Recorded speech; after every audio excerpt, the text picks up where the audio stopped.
Welcome to the course on Bootstrap 5। इस video के अंदर हम बात करेंगे टाइपोग्राफी के बारे में कि बूटस्ट्रैप के अंदर टाइपोग्राफी जो है वो क्या होती है और उसको हम किस तरह से जो है वो यूज करते हैं। टाइपोग्राफी जो होती है बूटस्ट्रैप के अंदर, उसके अंदर हमें हेडिंग्स और टेक्स्ट वगैरह के लिए जो है वो क्लासेस जो है वो मिलती हैं। तो इसके अंदर सबसे पहले आ जाती हैं हेडिंग्स, जिसके अंदर हमारे पास H1, H2, H3, H4 जो हमारे पास हेडिंग्स होती हैं उनकी क्लासेस जो है वो मिलती हैं।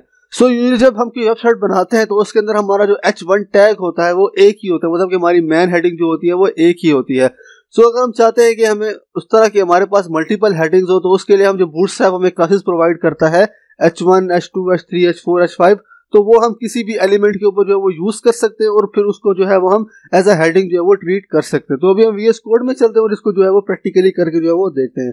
तो मैं यहाँ VS कोड में आ गया, तो यहाँ पे मैंने एक फाइल बनाई है typography.html एंड देन यहाँ पे मैंने H1 से यहाँ पे हेडिंग दे दी और उसको मैंने यहाँ पे BG डेंजर और टेक्स्ट वाइट जो है वो यहाँ पे दे दिया है। फॉर एग्जांपल मैं चाहता हूँ कि मेरा एक P टैग है और उसको मैं एज a H1 जो है वो ट्रीट करना चाहता हूँ, तो मैं उसके लिए जो बूटस्ट्रैप की क्लास है H1 उसको मैं जो है वो यूज कर सकता हूँ। तो मैं यहाँ पे लिखूंगा P.H1 टैब दूंगा तो यहाँ पे मेरा ऑटोमेटिकली ये वाला एलिमेंट जो है वो बन जाएगा। एंड देन यहाँ पे मैं लिख लेता हूँ this is H1 and then उसको मैं सेव करूंगा तो यहाँ पे आप देख सकते हैं कि हमें यहाँ पे जो H1 टैग है वो हमें यहाँ पे जो है वो नजर आ रहा है। तो इसको मैं अगर इंस्पेक्ट करता हूँ तो हम इसका देखते हैं कि इसका फॉन्ट साइज जो है वो अभी क्या है। तो मैं यहाँ से इसको नीचे करके यहाँ से इसको सिलेक्ट करूंगा एंड देन इसका जो फॉन्ट साइज है यहाँ पे आप देख सकते हैं कि ये 1.37 रैम जो है वो मतलब कैलकुलेट जो है वो हो रहा है विड्थ के हिसाब से।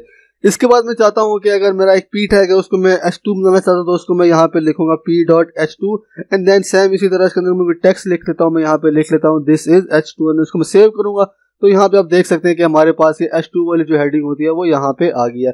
इसी तरह अगर मैं चाहता हूँ कि H3, H4 बनाना चाहता हूँ तो उसके लिए मैं इनको जो है वो डुप्लीकेट कर लेता हूँ और सिंपली मैं यहाँ पे क्या करूंगा, मैं यहाँ पे क्लास का जो नाम है वो यहाँ पे जो है वो चेंज कर दूंगा H3, H4 देन उसके बाद H5 और फिर H6 जो है वो हमारे पास आ जाता है। एंड देन यहाँ पे मेरी जो टेक्स्ट है मैं यहाँ पे चेंज कर लेता हूँ, मैं यहाँ पे H3, H4, H5 और H6 यहाँ पे मैं जो है वो लिख लूंगा। तो मैं इसको सेव करूंगा तो यहाँ पे आप देख सकते हैं कि हमारे पास जिस तरह से HTML के टैग से H1, H2 आता है इस तरह हमारे पास इन क्लासेस से भी यहाँ पे जो है वो हेडिंग्स जो है वो आ गए। तो इस तरह से जो क्लासेस हैं इनको असाइन करके हम किसी भी एलिमेंट को H1, H2 जो है वो बना सकते हैं। इसके बाद जो हम बात करते हैं वो होते हैं डिस्प्ले CSS के अंदर। डिस्प्लेस के अंदर ये होता है कि हमारा जो टेक्स्ट होता है वो बोल्ड नहीं होता। अगर हम हेडिंग्स देखें तो इनके अंदर जो हमारा टेक्स्ट होता है वो बोल्ड होता है, लेकिन इसके जो डिस्प्लेज आती है उनके अंदर हमारा टेक्स्ट जो है वो बोल्ड नहीं होता और इसका फॉन्ट साइज भी जो होता है वो बड़ा होता है। इसको अप्लाई करने के लिए हमारे पास क्लास है display1, display2 और display3 up to so on. इसके अंदर जो हमारे पास जो है वो 6 क्लासेस है 1 से लेके 6 तक। तो इनको भी जो है वो हम प्रैक्टिकली करके जो है वो देखते हैं। फॉर एग्जाम्पल मेरे पास यहाँ पे एक H1 है और इसको मैं display1 बनाना चाहता हूँ तो मैं यहाँ पे लिखूंगा H1 एंड देन इसको मैं जो है वो क्लास असाइन कर दूंगा display1 एंड देन मैं यहाँ पे इसके अंदर जो है वो टेक्स्ट लिख देता हूँ दिस इज display1 एंड इसको मैं सेव करूंगा तो यहाँ पे आप देख सकते हैं कि ये यहाँ पे आ गया। तो इसका फॉन्ट साइज हम देख लेते हैं तो इसका जो फॉन्ट साइज है वो यहाँ पे 1.625 rem plus 4.4 viewport width, मतलब ये कैलकुलेट फंक्शन के जरिए से इसका जो साइज है वो कैलकुलेट हो रहा है। इसके बाद हमारे पास आ जाता है display2, तो उसका जो फॉन्ट साइज होगा वो इससे थोड़ा छोटा होगा तो मैं यहाँ पे जो है वो लिख लेता हूँ display2 एंड देन यहाँ पे मैं जो है वो 2 लिख लेता हूँ, उसको सेव करूंगा तो यहाँ पे आप देख सकते हैं कि हमारे पास जो display2 यहाँ पे आ गया। इनके अंदर डिफरेंस क्या है, हेडिंग्स और डिस्प्ले के अंदर जो डिस्प्लेज हैं वो जो है वो बोल्ड नहीं है और उनका जो फॉन्ट साइज है वो भी थोड़ा बड़ा है और जो हेडिंग्स हैं वो जो बोल्ड होती है उनका फॉन्ट साइज जो है वो थोड़ा छोटा होता है। इसके बाद यहाँ पे हमारे पास जो है वो 6 तक है तो मैं यहाँ पे जो है वो लिख लेता हूँ 3। इसके बाद यहाँ पे नीचे हमारे पास जो है वो 4 आ जाएगा display4 और उसके बाद हमारे पास यहाँ पे 5 और उसके बाद यहाँ नीचे हमारे पास 6 हेडिंग जो है वो आज डिस्प्ले जो है वो आ जाएंगे। तो यहाँ पे मैं टेक्स्ट चेंज कर लेता हूँ display3 एंड देन यहाँ पे 4, यहाँ पे 5 एंड देन यहाँ पे 6। तो उसको मैं सेव करूंगा तो यहाँ पे आप देख सकते हैं कि हमारे पास 6 डिस्प्लेस यहाँ पे जो है वो आ गए हैं, मतलब इनकी जो फॉन्ट साइज होती है वो थोड़ा बड़ा होता है और ये जो है बोल्ड नहीं होते। इसके बाद हमारे पास जो है वो आ जाता है लीड टेक्स्ट। लीड टेक्स्ट हमने कोई छोटा सा जो पैराग्राफ के नीचे छोटा टेक्स्ट दिखाना है तो उसको जो है वो हम क्लास लीड जो है वो दे सकते हैं, मतलब कि जो नीचे हमने कोई कोटेशन लिखी है उसके नीचे कोई टेक्स्ट लिखना है तो उसके लिए जो है वो हम ये क्लास जो है वो यूज कर सकते हैं। तो मैं यहाँ पे VS कोड में दोबारा से आ जाता हूँ एंड देन यहाँ पे मैं एक जो है P टैग जो है वो बना लूंगा नीचे। तो इस P टैग के अंदर जो है वो मैं लिख लूंगा तो मैं यहाँ पे लिख लेता हूँ P.lead एंड देन मैं यहाँ पे लिख लेता हूँ lorem 20। तो इसको मैं यहाँ पे टैब दबाऊंगा तो डमी टेक्स्ट आ जाएगा, तो सेव करूंगा तो यहाँ पे आप देख सकते हैं कि हमारे पास इस तरह से जो है वो ये टेक्स्ट जो है वो आ गया। तो इसका मैं फॉन्ट साइज जो है वो देख सकता हूँ, उसका जो फॉन्ट साइज है वो है 1.25 रैम।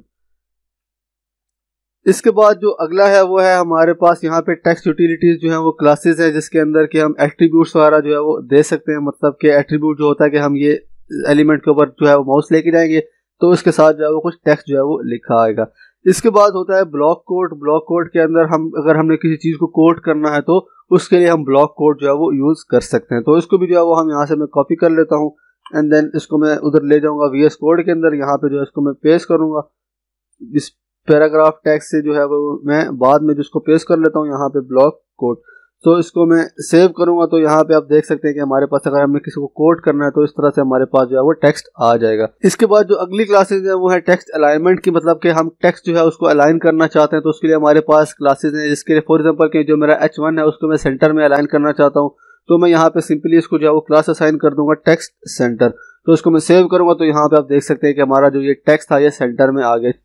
टेक्स्ट सेंटर के बाद जो अगली क्लास है वो होती है कि हमने इसको एंड के ऊपर या स्टार्ट के ऊपर जो है वो लेके जाना है। तो जो नीचे वाला H2 एलिमेंट है उसको अगर मैं एंड पे लेके जाना चाहता हूँ तो उसको मैं यहाँ पे क्लास दे दूंगा टेक्स्ट एंड। तो इसमें इसको सेव करूंगा तो यहाँ पे आप देख सकते हैं कि ये इस एंड पे जो है वो चला गया। इसके बाद जो है अगर मैं चाहता हूँ कि यहाँ पे मेरा कोई टेक्स्ट है उसको मैं पहले लेके आना चाहता हूँ, जो सारे जो पहले ही, तो उसके लिए हमें यहाँ पे टेक्स्ट स्टार्ट की जो क्लास है वो यहाँ पे जो है वो देनी पड़ेगी। तो अगर मैं यहाँ पे लिख लेता हूँ टेक्स्ट स्टार्ट तो सेव करूंगा तो ये पहले से जो है वो स्टार्ट के ऊपर है। अगर हमें स्टार्ट पे लेके आना है किसी चीज़ को तो इन क्लासेस के जरिए से जो है वो हम लेके आ सकते हैं। सो हमारे पास हेडिंग क्लासेस होती हैं जिनके जरिए से हमारे पी टैग्स या अगर हमने किसी और टैग को जो है वो एज ए हेडिंग ट्रीट करना है तो उसके लिए हम हेडिंग की क्लासेस जो है वो यूज़ कर सकते हैं। तो हेडिंग का जो फॉन्ट साइज होता है वो थोड़ा कम होता है और ये जो इनका फॉन्ट वेट होता है थोड़ा बोल्ड होता है।